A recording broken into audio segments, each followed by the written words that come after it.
কিন্তু যদি একটা আদিবাসী বা দুটো আদিবাসী যদি এসে বলে আমি জমি দিতে পারবো না, আমি জমি দেব না, আমার জাহের থান আমি ছাড়বো না, আমার ভিটে মাটি, এটা অ্যাকচুয়ালি ডেপুটেশন নয়। প্রথমেই বলি, আমরা united forum of all Adivasi organisation, এটা 50টা গণসংগঠনের একটা অ্যালায়েন্স। সেই অ্যালায়েন্সের আমি ওয়ার্কিং কনভেনার এবং অন্যান্য যারা আছেন অনেকেই জয়েন্ট কনভেনার আছেন, রবীন্দ্র আছেন, কিশোর কড়া আছে। এবং আমাদের সবাই সম্মিলিতভাবে বেশ কিছু বিষয়, বিশেষ করে দেউচা পাচামি নিয়ে আমাদের কাছে বিভিন্নভাবে খবর এসেছে যে আদিবাসীরা বঞ্চিত হচ্ছে এবং আদিবাসীরা সঠিকভাবে দাম পাচ্ছে না এবং তারা প্যাকেজ নিয়ে ওয়াকিবহাল নয়। এইসব বিষয় নিয়ে আমাদের কাছে খবর আসে। তারপরে আমাদের সিদ্ধান্ত হয় যে আমরা একবার দেউচা পাচামিতে যাব, আমরা বিষয়টা দেখব, সামনাসামনি দেখব। আজকে আমরা সেই পরিপ্রেক্ষিতে এসেছিলাম এবং আমরা 3টে জায়গা মোটামুটি ভিজিট করলাম।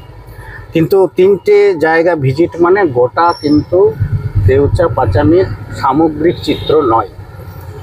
স্বাভাবিক কারণে আমরা যে জায়গাটা দেখলাম সেখানে সেইভাবে কোনো আদিবাসী তারা বঞ্চিত হচ্ছে বলে এরকম আমাদের কাছে রিপোর্ট এখনো আসেনি, ওখানে যতটুকু দেখেছি। কিন্তু এখানে আমরা দেখে যেটা মনে হচ্ছে যে দুটো ভাগে ভাগ হয়ে গেছে। সেই দুটো ভাগটা কি, একটা শ্রেণী যারা আছে, যারা পাট্টা পেয়েছে তারা অলরেডি জমি দিয়ে দিয়েছে, কিন্তু যাদের অরিজিনাল কিছু জমি আছে তারা এখনো পর্যন্ত দ্বিধাদ্বন্দ্বের মধ্যে আছে। আগামী দিনে কি হবে তারা এখনো বলতে পারছে না। আমরা বলেছি ওখানে যে আপনাদের যদি কোনো সমস্যা থাকে বা কেউ যদি মনে করেন যে না আমি জমি দেব না, এরকমও যদি কেউ থাকেন আমাদের সঙ্গে আপনারা কথা বলুন।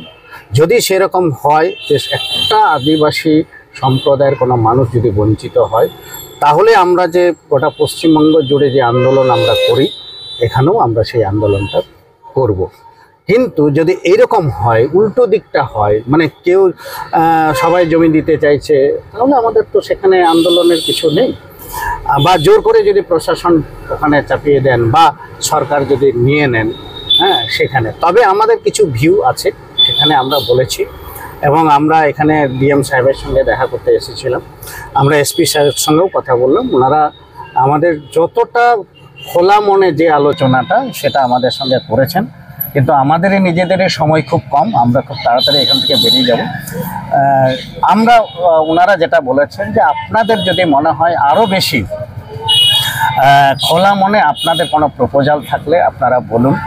আদিবাসীদের যদি আরও কোনো জায়গায় মনে হয় যে গাছ এখান থেকে চলে যাচ্ছে, সেই গাছ যদি রোপণ করা হয়, কোনো স্কুলের যদি কিছু আপনাদের মনে হয়, কোনো যদি হসপিটালের কিছু মনে হয়, মানে এই ধরনের যে সামগ্রিক উন্নয়নের কথা যদি আমরা সেখানে দেখি, তাহলে সেক্ষেত্রে যদি এরকম হয় যে সামগ্রিক উন্নয়ন কিন্তু ওখানে যদি করতে হয়, তাহলে সেখানে যদি কোনো আদিবাসীদের বঞ্চিত না করে সব কিছু সামগ্রিক ঠিকঠাক চলে, তাহলে আমাদের সেখানে বলার কিছু নেই।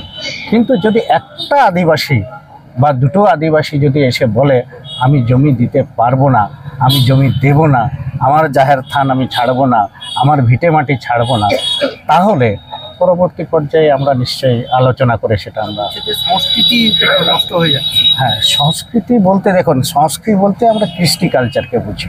সংস্কৃতির মধ্যে অনেক কিছু আছে, আমার জাহের থানও আছে, আমার সকাল থেকে ঘুম পাড়ানো পর্যন্ত যা যা আমি করি সেটাই আমার সংস্কৃতি। সুতরাং সেই সংস্কৃতি একটা কাজ করতে গেলে কিছু কিছু জিনিস সেটা ক্ষতিগ্রস্ত হবে, কিছু প্রজেক্ট করতে গেলে ক্ষতিগ্রস্ত হবে, আমরা সেটাও চাইছি না।